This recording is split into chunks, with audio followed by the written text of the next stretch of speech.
Bonjour, cette vidéo propose un petit complément au cours de physique quantique de L3, dont vous trouverez les vidéos sur cette même chaîne. Un complément sur la partie des opérateurs agissant dans l'espace des états de position d'un système quantique quelconque. Alors, je n'ai pas eu le temps de le faire en cours, donc je propose ce petit complément, mais ce qu'on a vu en cours, c'est déjà les opérateurs qui agissent dans l'espace-temps, l'opérateur évolution qui fait passer de l'état du système à l'instant 0 à l'état du système à l'instant t, donc l'opérateur d'évolution, je peux écrire comme ceci. L'état du système à l'instant t, c'est l'opérateur agissant sur psi 0. Et puis, on a vu aussi l'opérateur translation qui, alors si je vais me mettre à une dimension. Si je fais une translation de longueur A sur le système, donc j'ai un système dans l'état psi, peu importe à quel instant, là, à un instant donné, je considère l'état psi, et puis ce que serait le même état translaté de petit a. Donc je vais le noter, je ne sais pas, petit phi, donc ça c'est un autre état qui résulte de la translation du système de petit a. Alors vous savez que les états du système, les états de position, sont simplement des fonctions appartenant à l'espace de Hilbert L2 de R, c'est-à-dire des fonctions de carré sommables, et donc chaque état, c'est une certaine fonction de R dans C qui à X associe psi de X, et donc on a le bras généralisé X qui, donc la forme linéaire qui appliquée à psi donne justement la valeur de psi en X. Si vous voulez, pour chaque X0 psi, c'est par définition de ce bras généralisé psi de X0. Donc, pas de difficulté. Alors donc là, on a un opérateur qui dit comment le système évolue dans le temps. Ici, un opérateur qui dit comment l'état du système se transforme en un autre si simplement on fait une translation de petit a dans le long de la direction x.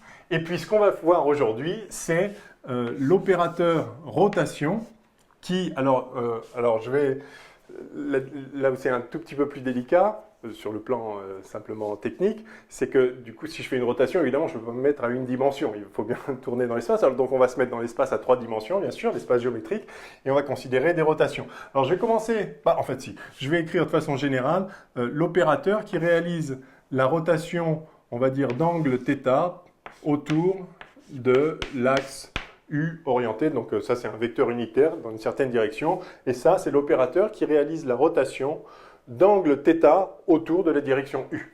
D'accord? Et donc, appliqué au vecteur d'état, certaines fonctions de L2 de R, un certain état du système, je fais une rotation, et maintenant le système est dans un autre état. Cet autre état, je vais le noter qui, parce qu'on va avoir besoin de phi pour les angles ici, donc je vais l'appeler qui.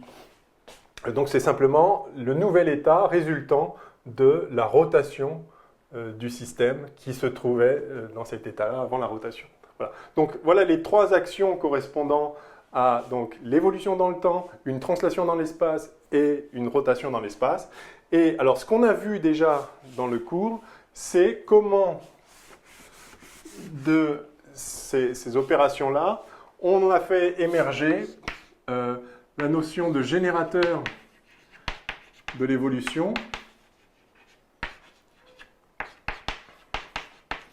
Et ça a fait émerger un opérateur qu'on va noter H, qui se trouve correspondre à la grandeur physique énergie, on appelle le hamiltonien. Là, on a eu le générateur des translations, donc le générateur de l'opération en question, à chaque fois. Et on a vu que c'était un opérateur P. Alors, suivant X, ça va être Px. Et si on fait une translation suivant Y, ça va être PY.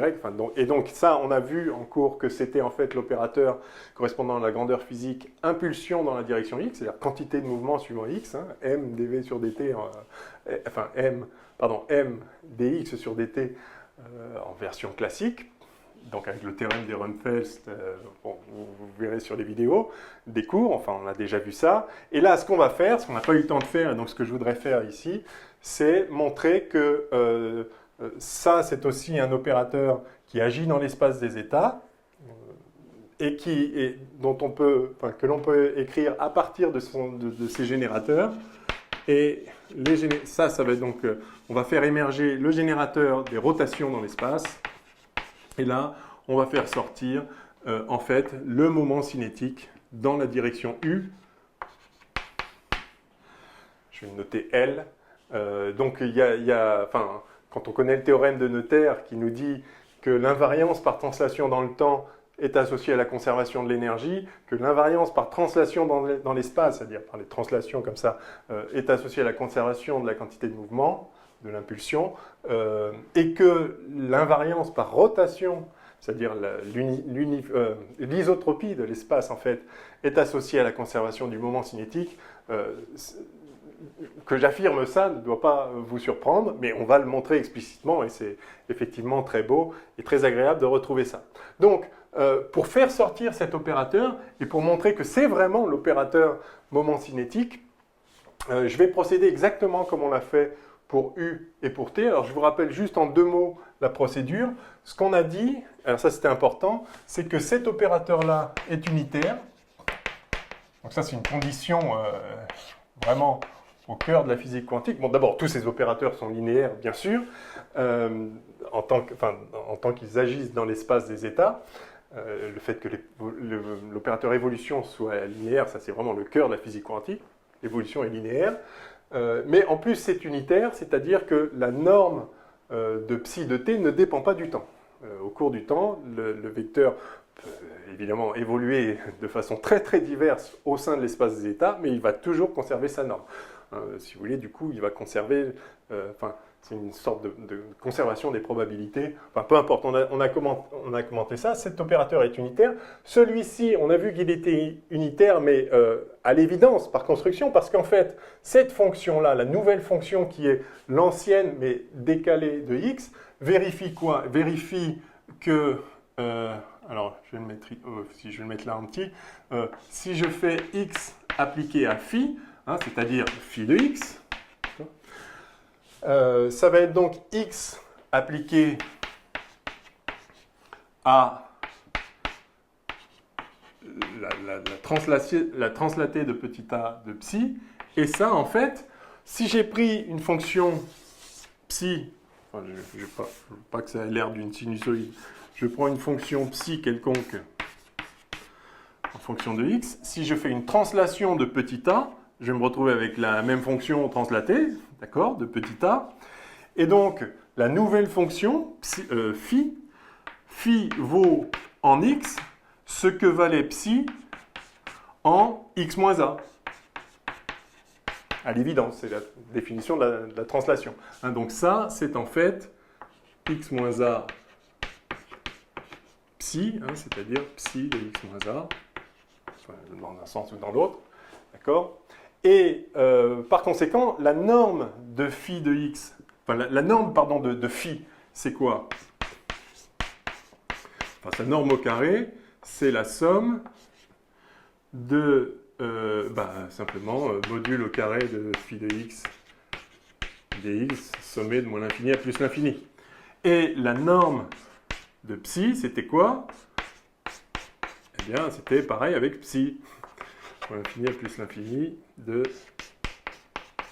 psi de x carré dx. Alors, si on part d'un état qui a une certaine norme psi, il est évident que si à psi, on applique la translation et qu'on se retrouve avec phi, on va ici avoir un phi qui n'est rien d'autre que psi de x moins a. Enfin, phi de x, c'est psi de x moins a.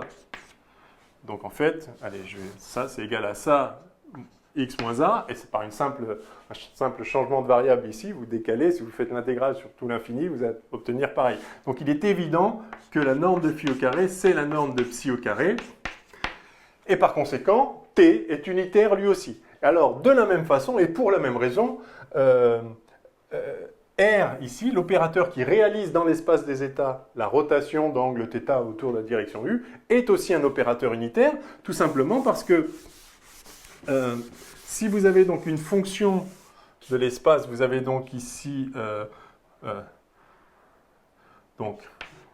si vous appliquez le bras R à ça, vous allez voir que donc R...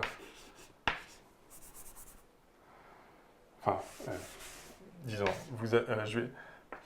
je vais le faire à 2D. On tourne autour de l'axe qui sort du tableau. Donc vous avez une fonction de toutes les positions dans l'espace. Et si vous faites une rotation d'angle θ ici, partout dans l'espace, quelle que soit votre fonction, elle vaut quelque chose. Si vous faites une rotation d'angle θ, la nouvelle fonction, le qui au lieu du psi, va vérifier que qui en ce point-là, je vais l'appeler R', et puis là on avait R, qui de R', c'est l'ancienne fonction, c'est-à-dire psi en R. Hein. Donc on retrouve ici ce qu'on avait ici avant. Hein. Donc voilà, la nouvelle fonction, elle n'est pas compliquée à écrire. C'est ce qu'il y avait à l'antécédent de R' par la rotation en question. Et donc évidemment, cette rotation ne va pas modifier. C'est juste un changement de variable et on sait bien que les rotations sont des opérateurs orthogonaux dans l'espace. On sait bien que ça ne va pas modifier la norme. C'est une isométrie dans l'espace. Et de la même façon, du coup, si j'intègre module de ça au carré sur tout l'espace, ça va être égal à la somme de modules de ça au carré. Et si je refais le changement de variable R donne R' ou R' donne R, je vais trouver que cette somme-là, c'est bien la même que celle que j'avais au début, hein, intégrée sur tout l'espace, parce que c'est une isométrie, la rotation est une isométrie. Donc, tout ça pour dire, peut-être j'aurais pu me contenter de vous l'affirmer, et c'était évident pour vous, je l'espère d'ailleurs, tout ça pour dire que ça c'est unitaire, ça c'est unitaire, et ça c'est unitaire. Ces opérateurs qui agissent au sein de l'espace des états du système sont des opérateurs unitaires. Alors, ce qu'on a vu en plus, c'est que pour un opérateur... Alors, c'est non seulement des opérateurs unitaires, mais c'est des opérateurs continus au sens où, si vous faites une petite évolution dt dans le temps, eh bien, vous avez du coup psi de t plus dt, qui par définition est u de dt fois psi de t. Et si dt tend vers 0, enfin si dt égale 0, à l'évidence, ce u de 0, c'est l'identité. Si dt égale 0, u c'est l'identité.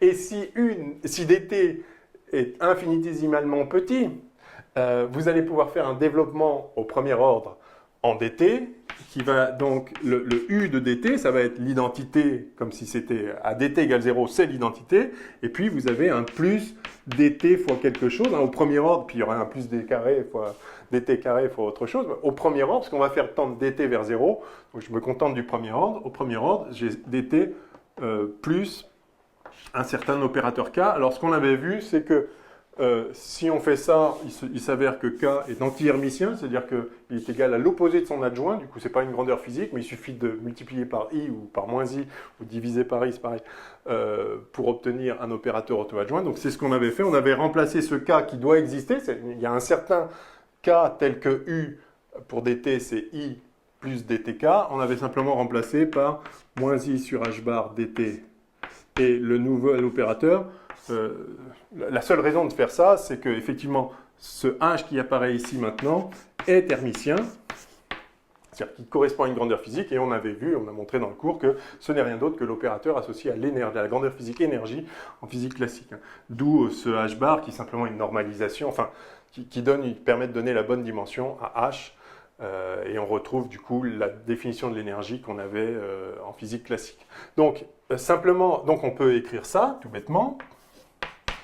Et de la même façon, on peut écrire pour TA, eh bien, le nouveau phi là. Donc, oui, phi, donc, je vais écrire x phi qui vaut donc TA. Alors si je fais une petite translation de dx infinitésimale, ça va être donc t dx appliqué à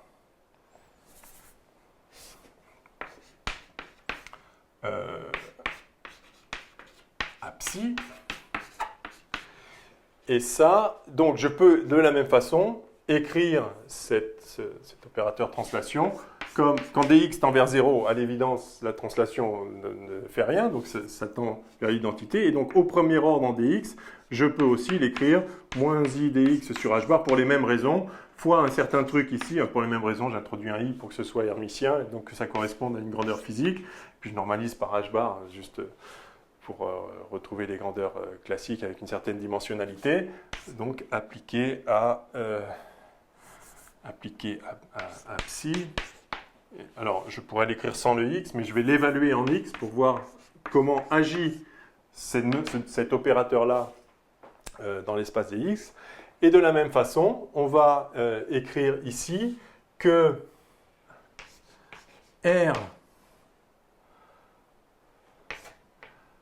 psi, donc si j'évalue la nouvelle fonction, alors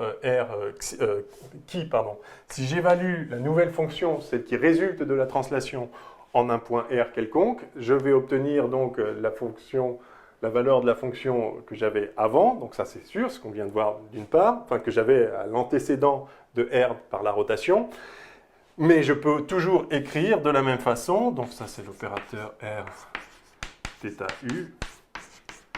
Je peux écrire cet opérateur aussi au premier ordre. Au premier ordre, c'est l'identité. Si la rotation est d'angle nul, ça ne va rien changer. Et je peux l'écrire, donc ça va être proportionnel à l'angle de rotation. Écrire des alpha sur h bar. Et alors l'opérateur là, on va voir que ça va justement être L.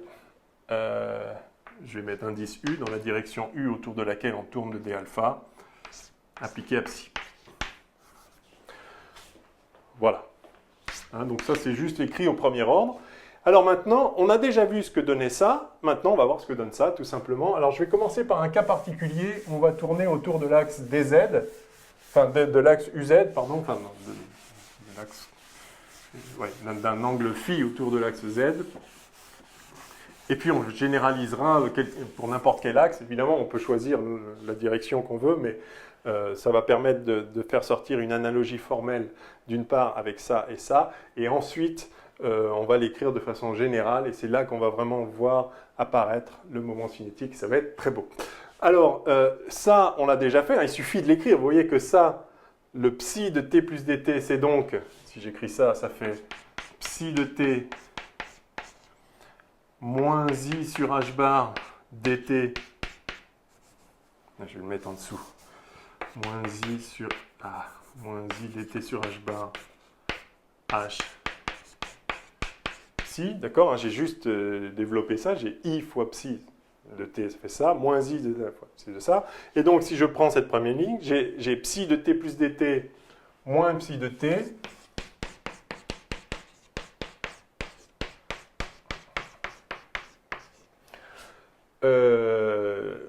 qui est égal à ça, et donc si je divise par dt et que je multiplie par h bar sur moins i, ça va faire i h bar, voilà, qui est égal à h psi de t, hein, donc, et ça, évidemment, quand on fait tendre dt vers 0, c'était l'idée, je suis au premier ordre, je fais tendre dt vers 0, c'est ça qui me permet d'éliminer les autres ordres, et je vois que, en fait, h psi, ce n'est rien d'autre donc que i h bar d psi sur dt. Et ça, bien sûr, c'est l'équation de Schrödinger qui est valable toujours. C'est une simple conséquence de la linéarité, et de l'unitarité de l'opérateur U qui permet d'écrire par continuité là, ce développement-là.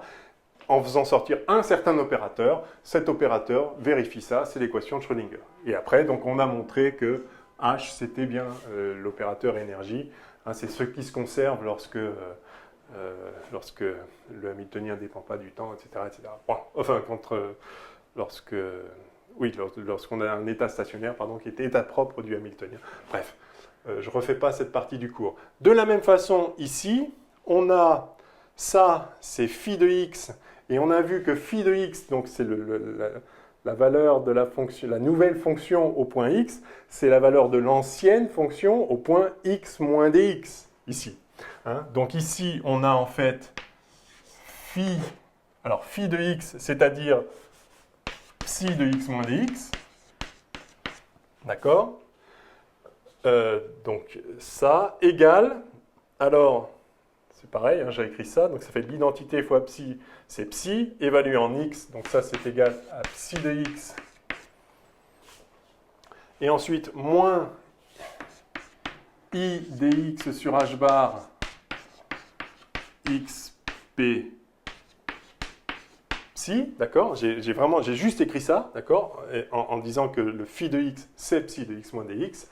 Et je vois ici l'action de P en représentation x, c'est-à-dire en composante sur le quête généralisé x. Je vois, donc j'ai ici, alors de la même façon, je le passe de l'autre côté, ça fait moins. Je divise par ça. Alors j'ai divisé par i sur h bar, donc je multiplie par moins i h bar, et il y avait un dx là, d'accord? Bon, j'ai effacé la ligne témoin, mais voilà, je ne me suis pas trompé, ça donne ça. Et donc on voit que l'action de P sur psi, c'est de la même façon, hein, ça c'est simplement donc i h bar d sur dx de psi de x. D'accord? Donc h réalise i h bar d sur dt de façon générale, et P en représentation x représente i h bar d sur dx cette fois. Donc ça c'est le générateur associé à l'évolution temporelle, ça c'est le générateur associé à... pardon, il y a un signe moins quelque part. C'était moins ici, si je divise par moins i, je multiplie par i, alors où je me suis trompé? Mince.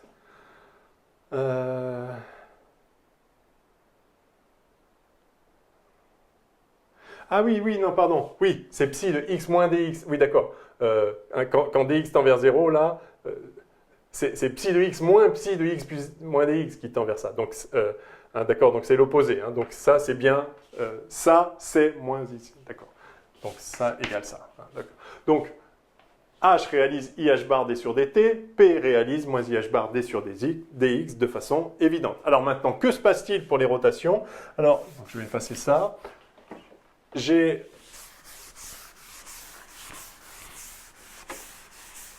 Alors c'est là que je vais prendre un cas particulier pour commencer. Je vais prendre le cas particulier où la rotation se fait d'angle... Je vais effacer tout ça en fait. Le cas particulier où la rotation est d'angle défi autour de l'axe UZ. Donc UZ, UX, UY, hein, la position d'un point M repéré par le rayon vecteur R, hein, qui a pour coordonnées X, Y, Z en cartésienne, mais en coordonnées sphériques. Donc R, c'est la distance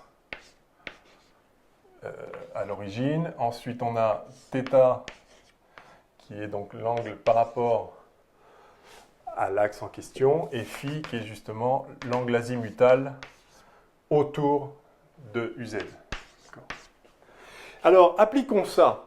On a la nouvelle fonction qui... Alors, si je fais une rotation R de dφ autour de UZ. C'est-à-dire que le vecteur R de coordonnées, donc bon, je le réécris, voilà, R θ phi, devient le vecteur R' de coordonnées R θ phi plus dφ, tout simplement. D'accord? C'est pour ça que je me mets dans une rotation autour de UZ avec des coordonnées sphériques associées à ce choix particulier. Hein, donc la rotation d'angle dφ autour de UZ, c'est juste, ça ne change pas R, ça ne change pas θ, ça augmente juste phi de dφ. Donc la nouvelle fonction, la nouvelle position, c'est R θ phi plus dφ.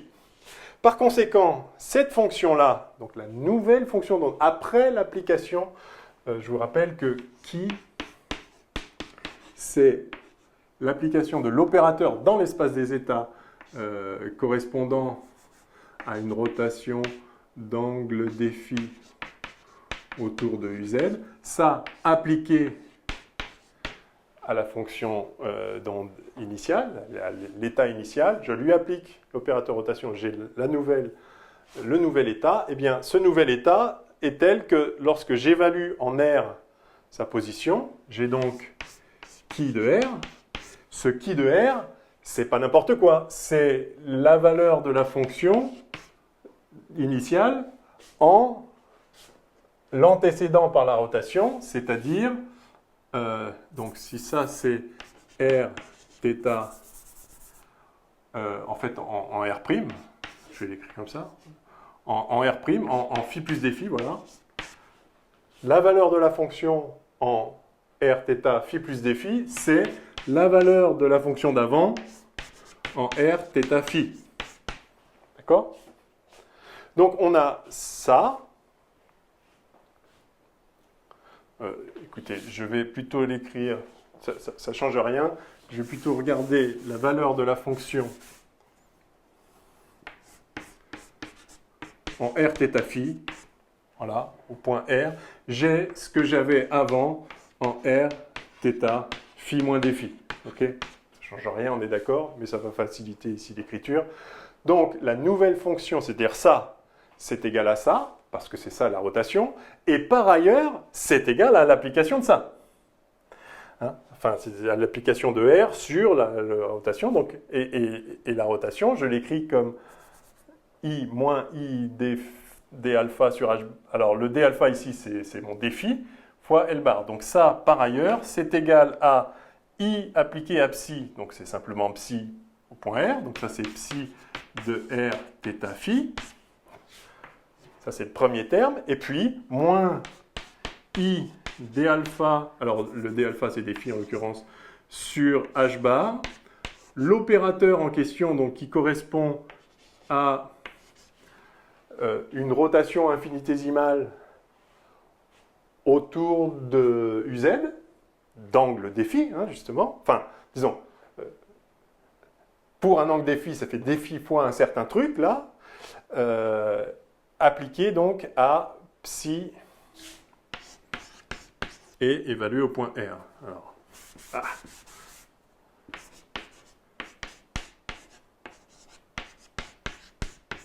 ok.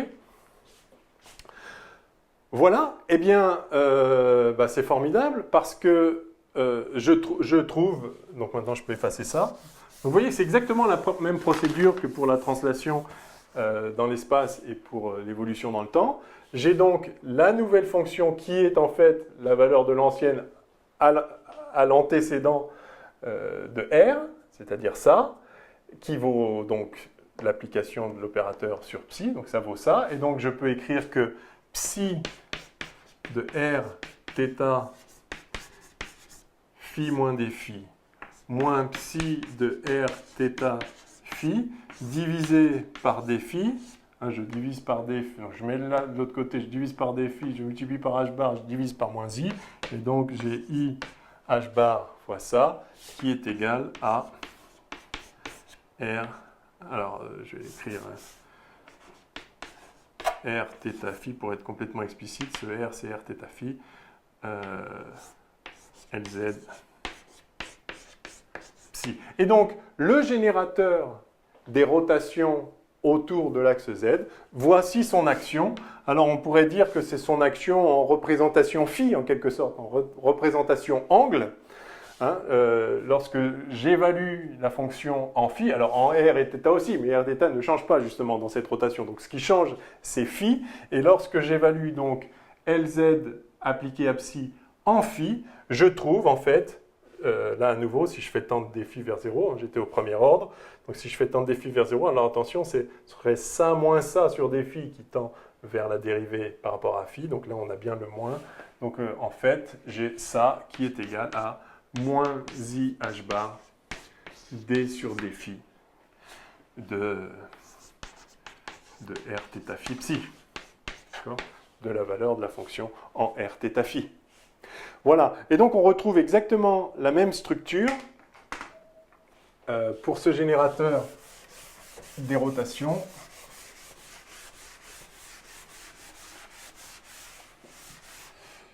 Oui, je peux effacer tout ça. Avec un peu plus d'eau, c'est mieux. On retrouve, donc on a de même qu'on avait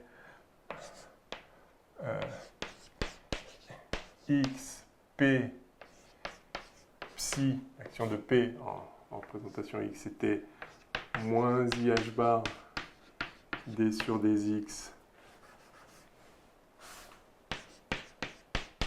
x psi, eh bien on a, alors si j'écris juste phi, puisque r et θ ne changent pas dans cette rotation-là, la rotation, alors l'opérateur générateur des rotations autour de z appliqué à psi, c'est moins i h bar d sur d phi de phi psi. Alors on voit pas très bien. Un phi ici, attention, phi c'est l'angle azimutal, c'est la coordonnée sphérique azimutale correspondant à, enfin, associée aux coordonnées sphériques qu'on a choisies. Hein. Voilà. Alors, ça c'est très bien, on voit la très belle analogie. Donc cet opérateur, L, l'opérateur qui génère les rotations, ce n'est rien d'autre que la dérivée, en fait, par rapport à l'angle duquel on tourne pour cette rotation en particulier, de même que le générateur des translations n'est rien d'autre que la dérivée par rapport à la coordonnée qui varie lorsqu'on fait cette translation. Et là, c'est la coordonnée qui varie lorsqu'on fait la rotation en question. Alors, sauf que là, on a pris un cas particulier, et ce serait bien d'écrire ça de façon complètement générale pour une rotation d'angle dθ autour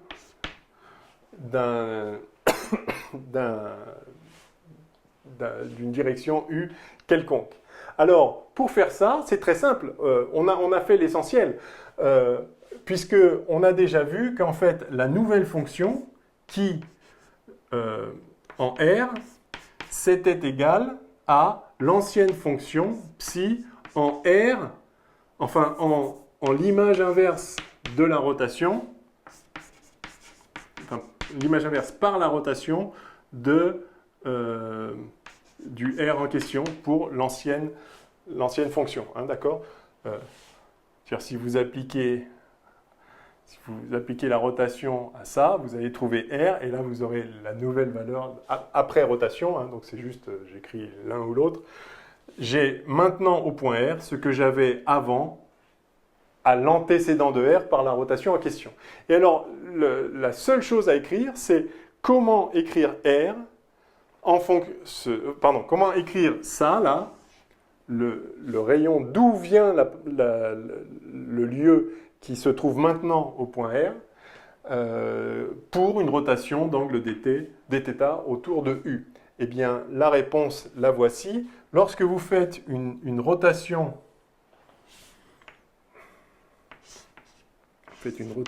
autour, je vais représenter U comme ça, d'angle dθ autour de la direction U, là, qui sort du tableau, vous passez d'un certain R à un certain R', qui, alors, quand dθ est petit, c'est une petite variation, vous avez R plus dr. Que vaut ce dr?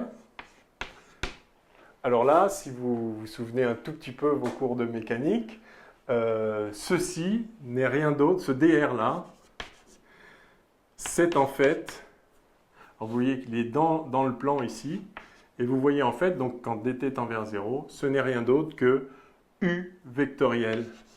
C'est U dθ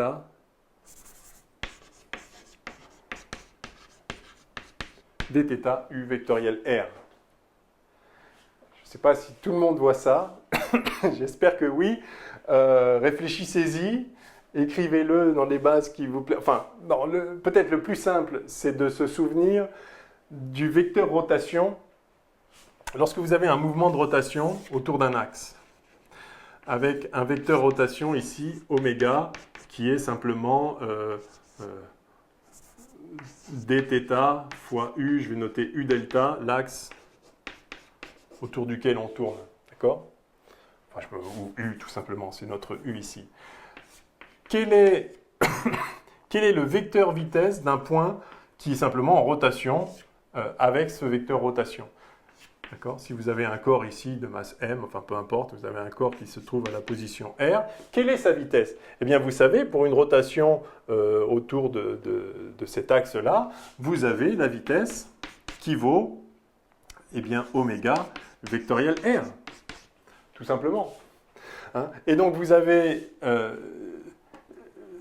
v, c'est juste dr sur dt, donc vous avez dr, pendant un temps dt, la variation dr, c'est bien oméga dt vectoriel r. Et c'est quoi le vecteur rotation? Eh bien, c'est simplement θ point u. Et donc ça fait θ point dt u vectoriel r. Et θ point, c'est dθ sur dt, donc ça, c'est dθ.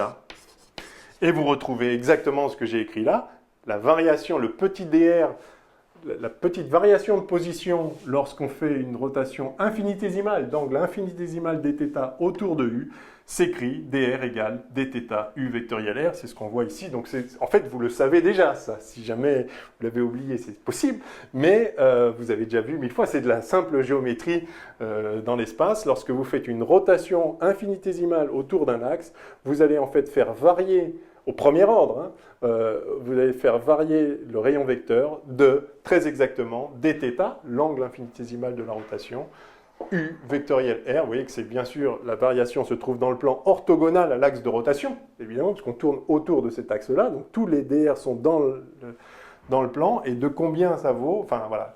Et c'est aussi orthogonal à r, d'accord? C'est forcément orthogonal à r, puisque vous faites une rotation, d'accord, autour de l'axe. Donc la petite variation, elle est suivant la tangente, évidemment. Vous allez tourner, donc le petit dr, il est forcément orthogonal à r, donc il est orthogonal à u. De fait, il est orthogonal à r, et il suffit de regarder de combien ça varie. Ben, ça varie de cette longueur-là, et cette longueur-là, c'est justement r dθ. Hein, c'est la corde, et donc r dθ.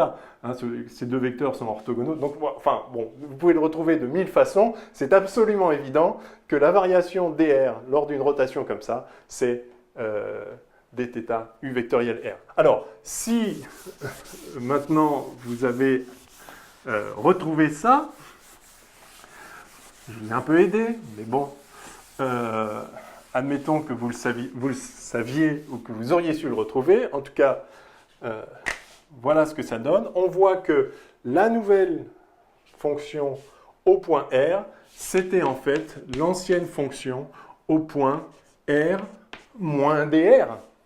Hein, c'est-à-dire R moins, j'ai dit, dθ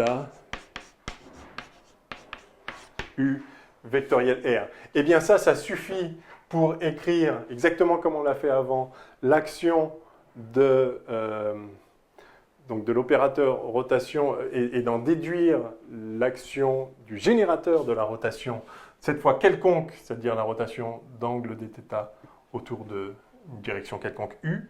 Et donc on voit qu'on a psi de R moins dθ u vectoriel R, qui est égal, alors, à, ça c'est chi de R, je vous rappelle que chi de R, c'est l'application de le vecteur rotation, c'est-à-dire I moins I, ça reste proportionnel à dθ évidemment au premier ordre sur h bar, L, cette fois, le générateur dans la direction U de psi, et donc j'écris que ça égale ça, par définition du générateur de la rotation de dθ autour de U.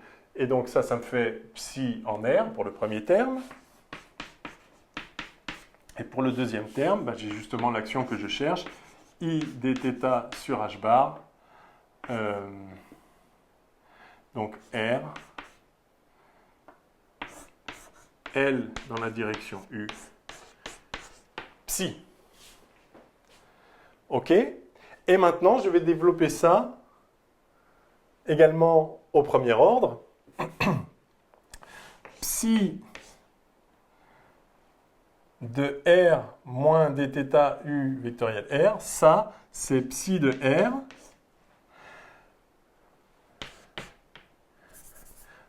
J'espère que vous vous souvenez de la définition du gradient. Ça fait donc moins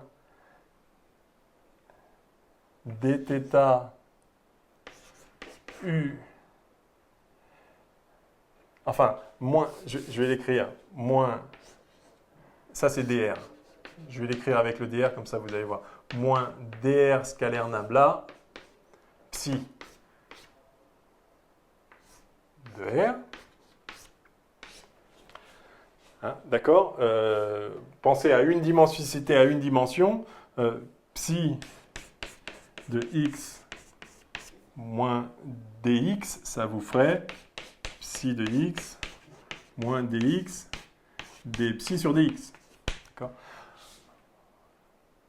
Et là, c'est pas moins dx, c'est moins dx, mais aussi moins y, donc moins dy d psi, hein, si ça, donc moins dx, moins le vecteur.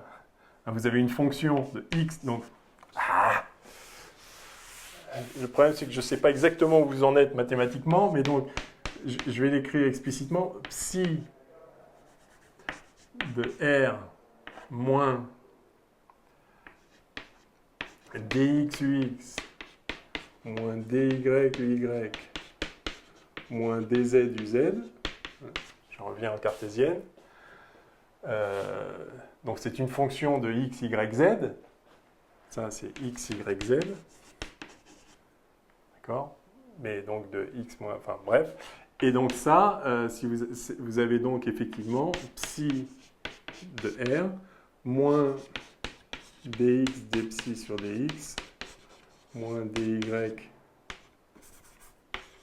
d psi sur dy moins dz d psi sur dz. Sur dy, voilà. Ok. Et donc, ça, c'est bien dx, c'est bien dr, c'est donc psi de r, moins dr scalaire nabla appliqué à psi. Dx, d sur dx. Dr scalaire nabla, c'est dx fois d sur dx, plus dy fois d sur dy, plus dz fois d sur dz. Donc, on retrouve exactement ce que j'ai écrit là. Hein. Donc, si vous êtes à l'aise avec ces mathématiques-là, j'aurais pu me passer de tout ça. Donc, voilà ce que ça donne. Et donc, ça, c'est égal à psi de r fois ça. Donc, je peux virer le psi de r. Hein, égal psi de r. Donc, je vire lui. D'accord. Et lui. Et il me reste donc moins i dθ sur h bar r lu psi. Et par conséquent, je vois que, en fait, l'action, de même que j'avais en fait l'action de Lz en représentation simplement avec la variable phi, qui était moins i h bar d sur d phi, en fait, si je le fais à 3D autour d'une direction quelconque, et pas spécifiquement la direction z correspondant à l'angle phi, j'ai simplement l'action de L indice U, le générateur des rotations autour de l'axe U, s'écrit comme, alors c'est pareil, hein, je multiplie par h bar, je divise par dθ, etc. Sachant que ce dr, c'est lui, je vais l'écrire, et je m'arrêterai là. Je voulais faire autre chose, mais je reprendrai un peu plus tard, parce que là, j'ai mille autres choses à faire. Je vais donc écrire maintenant que ça... Oui, non, pardon, que ça, c'est dr. Donc, j'ai ça. Alors, j'ai donc l'action de L indice U psi sur psi. Donc, ça donne la nouvelle fonction qui. Et qui, au point R, on a vu que c'était paf, paf, paf, paf. Donc, cette action-là... Enfin, pardon... non, c'est I. Bon, oubliez ce que je viens de dire, c'est pas grave. Donc, on a fait le truc. R, LU, psi, c'est donc égal à... Alors, dr ici, c'est dθ U vectoriel R. Je peux diviser par dθ des deux côtés. J'ai le moins, donc j'ai h bar sur I, c'est-à-dire moins I h bar, égale moins I h bar. Alors, et j'ai... Alors, le dr, c'est U vectoriel R. U vectoriel R. Scalaire nabla psi de R. Ma craie a fondu. Voilà. Et là, je vais bien gentiment faire une petite, vous avez un produit mixte ici, je vais faire une permutation circulaire. Hein. Vous savez que A vectoriel B scalaire C, hein, c'est par permutation circulaire, alors lequel je vais prendre. Je vais dire que c'est B vectoriel C scalaire A, d'accord, permutation circulaire, et donc ça va me faire moins I H bar R vectoriel nabla scalaire U psi de R. Voilà, et ça, et c'est là que la magie apparaît. I, donc ça, je vais l'écrire encore comme ça fait R vectoriel moins IH bar nabla scalaire U psi de R, d'accord? Ça, scalaire ça. Et moins IH bar nabla, qu'est-ce que c'est? Eh bien, on vient de le revoir. C'est P, tout simplement. C'est le vecteur P. Hein. On a vu qu'en action, en représentation R, l'action de Px sur psi, c'est moins I H bar D sur dx hein, de psi de R. Je peux l'écrire comme ça ou comme ça, peu importe. Hein. Pareil pour PY, c'est moins IH bar D sur DY. Et pareil pour PZ, c'est moins IH bar D sur DZ. De ça. D'accord? Enfin bref, tac, tac, tac, tac. Et donc, moins IH bar fois nabla, c'est précisément le vecteur qui a pour composante Px, Py, Pz. Ça, c'est le vecteur Px, Py, Pz. Enfin, c'est de l'opérateur, c'est voilà, l'action en représentation R de cet opérateur-là que je peux noter P comme ceci. Et par conséquent, il faut que je me trouve une autre craie. Je n'ai plus que des petits bouts. D'accord? Ça, c'est l'opérateur P. Et donc, vous voyez finalement, et c'est ça que je voulais en venir. Après, j'aurais une autre petite chose à dire, mais je ne vais pas le faire tout de suite. J'ai donc R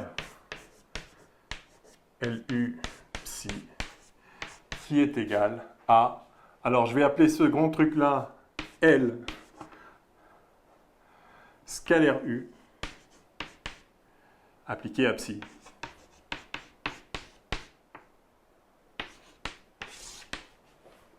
Où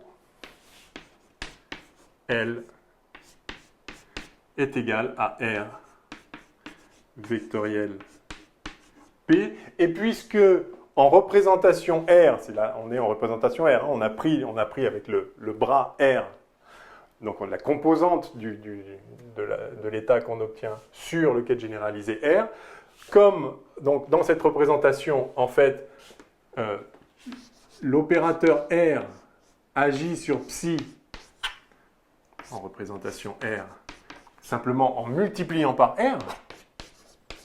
Hein? D'accord? Vous pouvez le voir dans l'autre sens, hein, en disant que cet opérateur, enfin, je vais peut-être le noter grand R, l'opérateur grand R, qui agit en représentation R en multipliant par la variable, hein, c'est-à-dire que vous avez grand R appliqué à R qui vaut RR. Hein. Ce R-là, ce quête généralisé, par définition, c'est le vecteur propre. Enfin, par définition de l'opérateur R, c'est l'opérateur dont ces vecteurs-là sont vecteurs propres avec la valeur propre eux-mêmes, juste, enfin R. Hein, donc en appliquant ça côté bras, vous voyez bien que ça est égal à ça. Donc autrement dit, tout ça pour dire que ce R-là, en fait, c'est l'action de l'opérateur R en représentation R, et dans laquelle j'ai travaillé ici. Donc je peux écrire finalement qu'on a un opérateur L qui n'est rien d'autre que l'opérateur R vectoriel, l'opérateur P. Alors ce qu'il faut entendre par ce vectoriel, c'est c'est rien de particulier, c'est simplement, ça c'est un opérateur vectoriel, c'est-à-dire il y a trois composants, c'est un vecteur d'espace, mais ces composants ne sont pas des nombres, sont des opérateurs, lesquels, eh bien ceux qu'on obtient par le produit vectoriel habituel ici, que je vais écrire. Je peux l'écrire, ce vecteur L.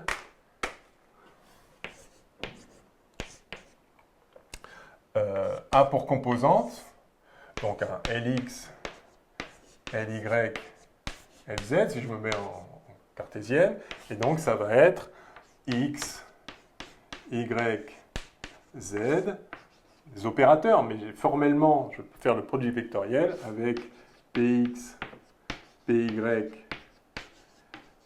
pz, et donc, par exemple, pour la première coordonnée, Lx égale ça fois ça, moins ça fois ça. Hein. Donc, c'est juste des produits d'opérateurs, je peux parfaitement faire ça. Donc, il n'y a pas d'ambiguïté sur cette écriture. C'est un produit vectoriel d'opérateurs, mais de vecteurs opérateurs. Donc, le produit vectoriel porte simplement sur les coordonnées, sur l'aspect vecteur. Le fait que chacune des coordonnées soit un opérateur ne pose pas de problème. Hein. Chaque coordonnée reste un opérateur. Donc, j'ai y fois pz moins z fois py. Et puis, les combinaisons linéaires. Hein. Donc, zpx moins xpz. Je ne suis pas obligé d'écrire tout, mais ça y est, c'est parti. Donc sur la troisième ligne, c'est x py moins ypx. D'accord? Alors c'est vraiment remarquable parce qu'on voit... Alors oui, du coup, évidemment, c'est le moment cinétique. Hein. Le moment cinétique classique, c'est OM vectoriel MV, c'est OM vectoriel P. Hein. Donc c'est le moment cinétique, dans la mesure où R, c'est bien l'opérateur position, et P, c'est bien l'opérateur impulsion, ce qu'on a vu dans le cours maintenant de façon tout à fait explicite. Du coup, l'opérateur qui réalise, qui est le générateur des rotations dans l'espace, est en fait exactement la grandeur, c'est une grandeur physique, c'est un opérateur auto-adjoint, et il est égal à exactement à l'opérateur position fois l'opérateur impulsion. C'est bien le moment cinétique en un sens très clair. Alors, à quelle heure il serait bien que je finisse quand même. Bon, allez, si je vais essayer de terminer vite fait, au moins l'essentiel de ce que je voulais dire. Donc, c'est très très beau de voir apparaître comme ça spontanément. Alors, c'est un petit peu délicat au niveau du calcul. Bon, d'abord, peut-être j'explicite un peu trop les choses. Et ensuite, au tableau, c'est pas forcément facile de le voir, et surtout que le tableau est petit. Bon, moyennant quelques calculs, mais c'est pas non plus la mort, on arrive très très bien à ce résultat. L'autre chose qui était importante et qu'on a vu là, c'est que ça, c'est l'opérateur général, mais c'est le générateur général, si je peux dire, avec les trois composantes. Mais ce qu'on a vu, c'est que ça, c'est juste une façon de regrouper des composantes. On a vu que le générateur, je vais l'écrire en toutes lettres, c'est tellement beau, le générateur des rotations autour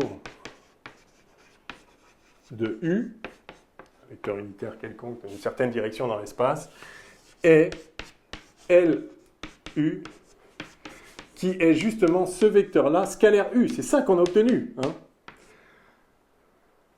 Et ça vous rappelle forcément ce qu'on a vu pour le spin, où on a vu que l'opérateur spin dans la direction U, c'était un certain opérateur vectoriel scalaire U. Alors, on va voir un peu plus encore le lien entre cet opérateur générateur des rotations, qui est donc l'opérateur moment cinétique, et le spin, en regardant justement les relations de commutation de ces trois composantes. Et ça, c'est quelque chose qui est complètement fondamental. Vraiment, toute la théorie du moment cinétique en physique quantique se ramène à ces relations de commutation que je vais écrire maintenant. Donc, gardons ça dans un coin de la tête. J'y reviendrai peut-être tout de suite après. Donc, on a, pour chaque direction de l'espace, on a un certain générateur des rotations autour de cette direction. Et le générateur autour de la direction U peut s'écrire simplement comme un vecteur global générateur des rotations autour de n'importe quel axe, en quelque sorte, scalaire l'axe en question. Hein. Donc ça veut dire qu'il y a un lien entre l'opérateur générateur des rotations autour de cet axe-là et autour de celui-là. Ce lien vient du fait que chaque générateur des rotations autour de chaque direction n'est rien d'autre que la composante de ce vecteur global sur la direction en question, exactement comme on l'a vu avec Stern et Gerlach et le spin et les matrices de Pauli. Hein. Alors, on va justement voir comment les matrices de Pauli sont sous-jacentes à ça, enfin, sont un cas particulier de ça en fait. Alors, ça va être beau. Bah, en fait, ça va être simple parce que j'ai déjà écrit ici les composantes. Par exemple, je vais considérer donc Lx. Si j'applique ça... Non, je vais calculer explicitement le commutateur Lx, Ly. D'accord? Alors, le commutateur Lx et Y, je crois que j'ai une craie qui reste quelque part. Oui, des vraies craies. Alors, c'est donc ça fois ça, moins ça fois ça. D'accord? Alors, ça, je vais me mettre en représentation position. Du coup, allez, je vais écrire Lx et Ly moins Ly et Lx. Jusque-là, ça va. Et je vais dire maintenant que Lx, c'est ça. Et donc, en représentation position, donc il faudrait faire R scalaire ça appliqué à psi égale. Bon, donc je mets juste l'opérateur correspondant en représentation position. Alors, ça, bah, cet opérateur-là, il multiplie par Y. Et celui-là, il fait du moins IH bar D sur DZ.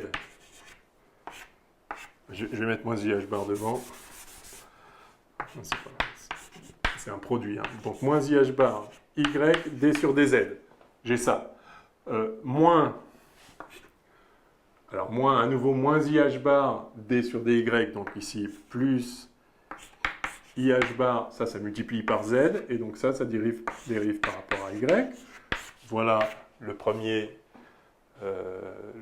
terme Lx, fois Ly, et Ly c'est lui. Alors évidemment, il va y avoir 4 termes, bon, c'est ok.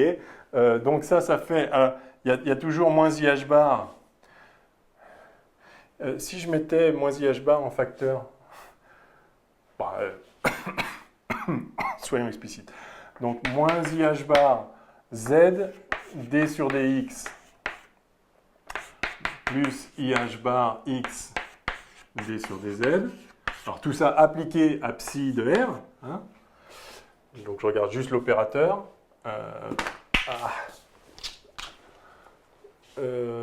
Donc on a Lx et Ly, moins Ly et Lx, donc moins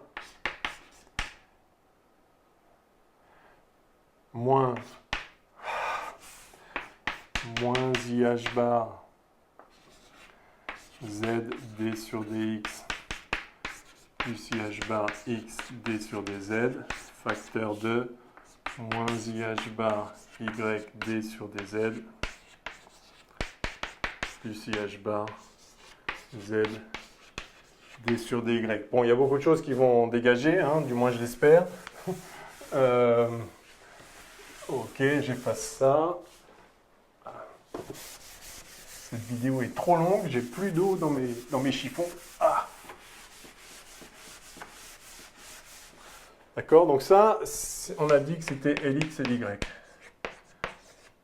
tout cas, c'est l'opérateur qui réalise Lx et Ly en représentation R quand on l'applique à une fonction psi. Donc allons-y, on a, alors évidemment, hein, les dx sur dz fois dz sur, dx sur dz, pardon, d2x, pardon, d2 psi sur dz dx, c'est d2 psi sur dx dz, ça commute et c'est ça qui va nous virer tout un tas de trucs. Donc là, on a ici, alors si on fait d sur, oh là là, ça va être un peu lourd, hein, mais bon, donc moins IH bar fois moins IH bar, ça fait moins H bar carré. Facteur de y, donc je prends ce premier terme là. J'ai un y facteur de z d2 sur dz dx. Ça, c'est en dérivant. Hein, j'ai d sur dz appliqué à z d sur dy. Donc, je dérive d'abord z. Non, je fais sortir z. Et donc, j'ai la dérivée seconde par rapport à x puis z. Ça. Et puis, j'ai le terme aussi où, en fait, je dérive z. Donc, j'ai... je suis un peu fatigué. D sur dz de z d sur dx. Je vais l'écrire comme ça. Donc ça, on est d'accord que ça fait d sur dx plus z d2 sur dz dx. Ok, tout le monde voit ça, j'espère. Ok, je dérive lui, puis dans l'autre, je dérive celui-là. Alors, ça, c'est le terme que j'ai écrit, donc il me manque le d sur dx avec un y plus y d sur dx. D'accord, j'ai sorti le moins i h bar, ça m'a fait du moins fois moins i h bar, et donc il me reste... Voilà, donc là, ces deux termes, c'est ces deux-là. Alors malheureusement, il y en a plein, alors on va voir qu'il y en a plein qui dégagent en fait. En fait, tous les termes croisés, tous les termes dérivés secondes vont dégager. Pourquoi? Voyons-le tout de suite. On a, en fait, donc on a ici les termes dérivés secondes sont obtenus comme la partie où, justement, on a fait sortir la coordonnée qui était là. Donc ici, on a yz d2z sur dx2, mais on a aussi yz, je ne sais plus ce que j'ai dit, oui, non, pardon, on a yz d2 sur dz dx, et là, on a yz d2 sur dx dz, avec moins ih bar, moins ih bar, moins ih bar, moins ih bar, mais un segment ici. Et donc, il dégage. Alors, je vous invite à vérifier que c'est le cas pour tous. On va en prendre un au hasard, lui et lui. Donc là, on a d sur dy, donc le x sort, on a xz d2 sur dy dz, et là, on a xz d2 sur dz dy. D'accord? Avec ici plus ih bar, ici plus ih bar, et ici le sigma. Donc en fait, si on regarde la structure, j'aurais pu l'écrire mieux, je suis à peu près sûr. Si on regarde directement en termes d'opérateurs, oh mais oui, c'est ça que j'aurais dû faire peut-être. J'aurais peut-être dû écrire directement x, le commutateur des x et des p. Bon, enfin bref. En tout cas, tous les termes d'ordre 2 dégagent. Donc, adieu. Et là, il me restait quoi? Non. Y. Oui, il me restait yd sur dx. Hein. C'est cette partie-là. Y d sur dx. C'est bien ça. Donc tous les termes dérivés secondes dégagent, et les termes pas dérivés secondes sont ceux pour lesquels on a un d sur dz fois un z quelque chose. Donc lui, c'est fait. On a un d, alors le d sur dy, celui-là, il ne fait rien. Ça fait que des ordres 2, hein, parce qu'il n'y a pas de y ici. On a un d sur dx. Non, il n'y a pas de x ici. Et donc le seul ici qui ne va pas dégager, qui ne va pas faire un truc d'ordre 2, ça va être lui, le x d sur dz fois un z quelque chose. Alors, allons-y. On a, donc en fait, c'est le seul terme qui va rester. Donc, j'ai moins ih bar plus ih bar fois plus ih bar. Ça fait h bar carré. Et avec le sigma ici, j'ai donc moins h bar carré.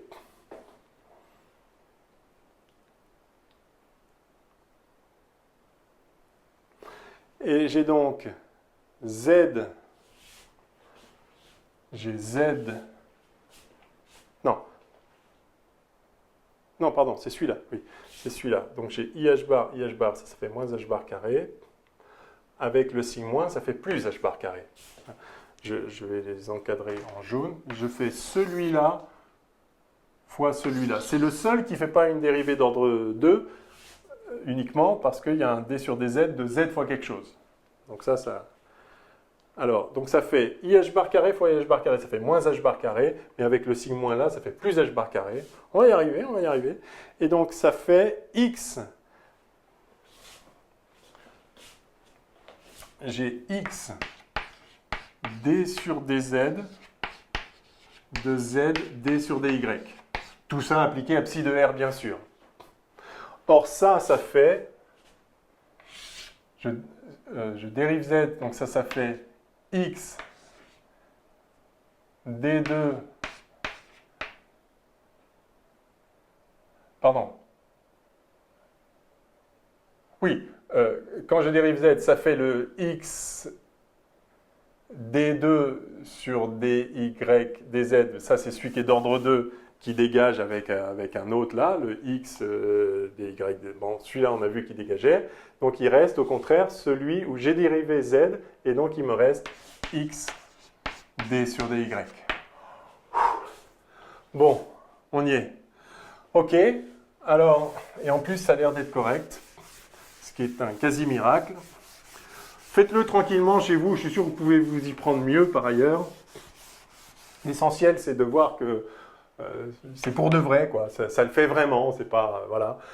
Et donc ça me fait... Alors, je vais laisser... Je vais mettre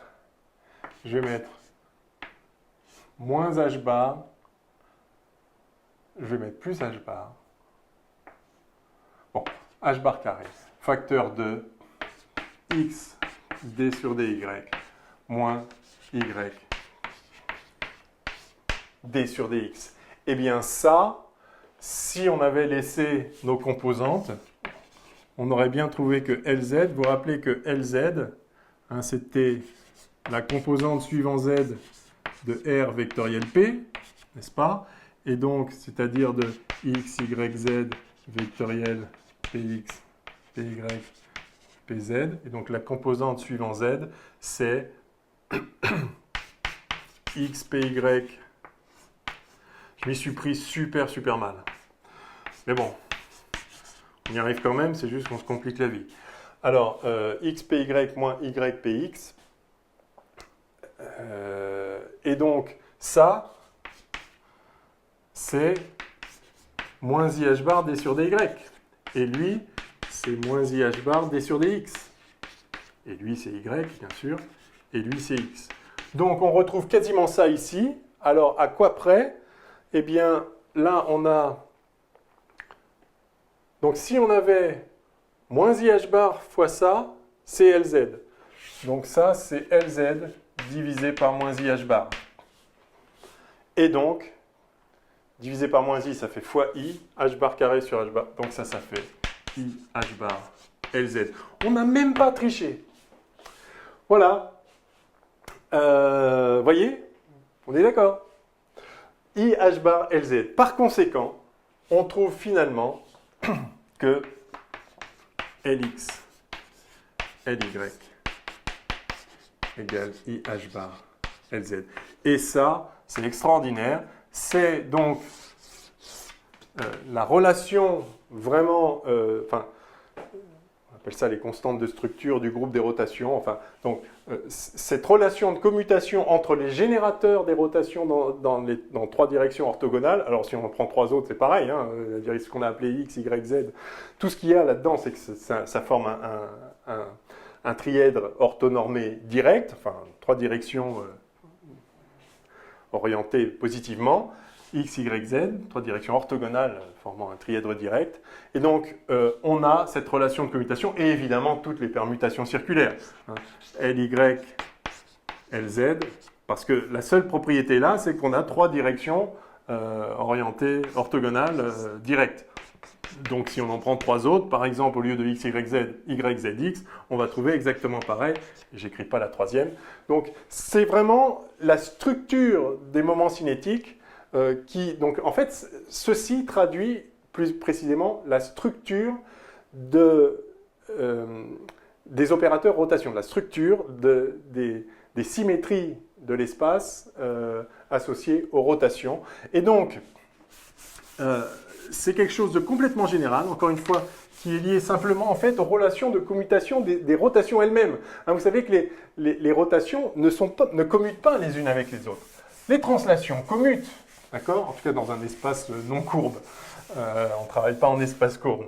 Faire une translation suivant x, puis une translation suivant y, puis une translation suivant z, ou enfin, si vous faites 2 fois suivant x plus une demi-fois suivant y, c'est pareil que si vous faisiez une demi-fois suivant y, puis 2 fois suivant x, d'accord? Enfin, une longueur 2, je veux dire. Donc, ça commute la translation de AUX fois la translation de B fois UY, ça commute. Moins TB UY PA UX, ça c'est égal à 0. Alors, on l'a vu dans le cours hein, que 0 fois l'opérateur 0. On a vu dans le cours que les opérateurs de translation commutent et ça se traduit par la commutation des générateurs des translations. Ça se traduit par le fait que PX, PY, le commutateur du générateur des translations suivant X et du générateur des translations suivant Y commute. D'ailleurs, suivant n'importe quelle direction. Simplement, ça commute parce que les translations elles-mêmes commutent. Or, dans les rotations, ça ne commute pas du tout. Tourner comme ça, puis comme ça, c'est pas pareil que d'abord tourner comme ça, puis comme ça. Ça ne vous donne pas du tout le même résultat. Il suffit de le faire. Hein. Vous prenez ce corps-là, vous tournez autour de l'axe Z, puis autour de l'axe X ici, c'est pas pareil que si vous aviez d'abord tourné sur l'axe X et puis sur l'axe Z. Vous voyez qu'on n'arrive pas du tout au même résultat. Hein. Donc les rotations ne commutent pas, mais il y a des structures entre elles. La combinaison de rotations s'exprime en fonction d'autres rotations d'une certaine façon, qui donc caractérise le groupe des rotations dans l'espace à 3 dimensions. Et ces propriétés de non-commutation, mais avec des liens intimes entre les rotations, se traduit par une propriété de non-commutation des générateurs des rotations, mais avec des propriétés une valeur du commutateur qui n'est pas n'importe quoi, qui est justement ça, qui est que l'un commutateur avec l'autre, c'est IH bar, le troisième, en orientation directe. Donc ça, c'est une propriété très générale qui traduit les propriétés du groupe des rotations dans l'espace A3D. Et donc, en fait, ce qu'on appelle moment cinétique, c'est justement donc ces générateurs, et ces propriétés d'anticommutation sont donc complètement génériques, et on a vu un exemple de cela. Alors, il faudrait faire toute la théorie, ce qu'on appelle des représentations du groupe. Donc, vous pouvez représenter le groupe des rotations avec les caractéristiques intrinsèques donc de commutation, de la dépendance des rotations autour d'un axe par rapport aux rotations autour d'autres axes, etc. Donc c'est vraiment la structure du groupe de rotation.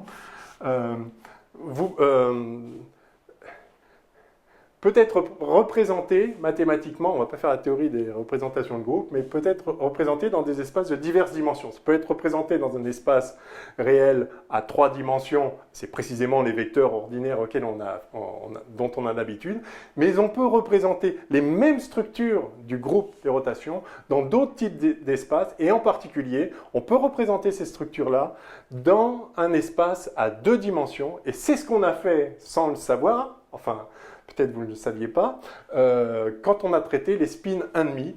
Et vous vous souvenez qu'on a défini S comme h bar sur 2, le vecteur sigma ici, où sigma, vous vous rappelez, c'était donc sigma x, sigma y, sigma z, les fameuses matrices de Pauli qui, dans la base des vecteurs propres de sigma z, s'écrivaient, vous vous souvenez, lui c'était sigma x, c'était ça, sigma y c'était i moins i 0, et sigma z évidemment dans la base de ses propres vecteurs propres, c'était diagonale, et ça faisait 0, 0, 1, moins 1. Eh bien, on a établi ensemble dans le TD, en cours, vous par ailleurs dans d'autres TD, qu'on a effectivement la relation sigma x sigma y qui est égal à 2i sigma z. Je suffit de calculer, hein, le produit des matrices de 2, ça c'est pas compliqué, et puis toutes les combinaisons linéaires, ça fonctionne. Et effectivement, si vous définissez l'opérateur spin ici comme h bar sur 2 sigma, eh bien vous avez Sx, Sy, je pense qu'on va me souvenir qu'on avait établi, ça fait donc h bar sur 2 au carré sigma x, sigma y, ça fait donc 2i h bar carré sur 4 sigma z, et donc ça fait ih bar fois h bar sur 2 sigma z, c'est-à-dire ih bar sz. Et donc on retrouve la même relation de commutation, je vais l'écrire, voilà, Sx, Sy égale ih bar sz. Alors ça, voilà, donc je vais vraiment m'arrêter là. On retrouve sur les opérateurs de spin la même relation de commutation que de manière très générale sur les opérateurs moments cinétiques, parce que effectivement, enfin c'est ça qu'on voit que le spin, c'est un moment cinétique. Alors c'est un moment cinétique, du coup, ces opérateurs de spin agissent non pas dans l'espace des vecteurs tridimensionnels, mais dans un espace qui est l'espace des matrices de 2, qui représente donc les états de spin pour une particule de spin 1,5. Donc, en fait, ces relations de commutation, qui sont la structure même, la traduction de la structure même du groupe des rotations dans l'espace tridimensionnel ordinaire, ces opérateurs peuvent être, enfin, ces relations de commutation peuvent être réalisées dans différents types d'espaces, dans l'espace des vecteurs à 3 dimensions, dans l'espace des matrices de 2 complexes, dans d'autres espaces de d'autres dimensions. Donc c'est toute la théorie du moment cinétique consiste à voir toutes les réalisations possibles de la structure du groupe des rotations, c'est-à-dire au fond de ces relations de commutation. Et alors, donc, on en a déjà vu une qui est celle-là, qui est dans un espace de dimension 2 sur C. Et donc ça correspond aux particules de spin 1,5, et d'autres types de représentations correspondront à des particules d'autres valeurs de spin, et on peut montrer, en faisant la théorie générale du moment cinétique, qu'il existe des représentations de ça dans des espaces de dimension entière et demi-entière. Pardon, pas de dimension, pardon. Pour des valeurs de spin entières ou demi-entières, S, et pour chaque valeur de spin S, S est... je crois que je l'avais dit, donc je vais le répéter.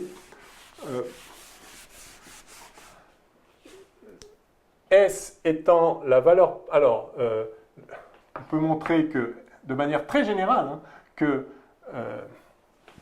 L carré est en fait un multiple de l'identité. Il suffit de le faire. Donc, et ça va être S facteur de S plus 1 H bar carré fois l'identité. Et donc, toutes les valeurs S appartiennent à N ou N plus 1,5, hein, c'est-à-dire des valeurs, un entier plus 1,5. D'accord ? Pour toutes ces valeurs-là, il existe donc une représentation de ces propriétés dans un espace de dimension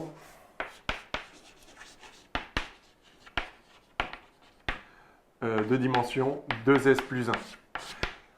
D'accord ? Alors, pour un spin 1,5, on va avoir un espace de dimension 2 fois 1,5 plus 1, c'est-à-dire 2, c'est bien ce qu'on a trouvé.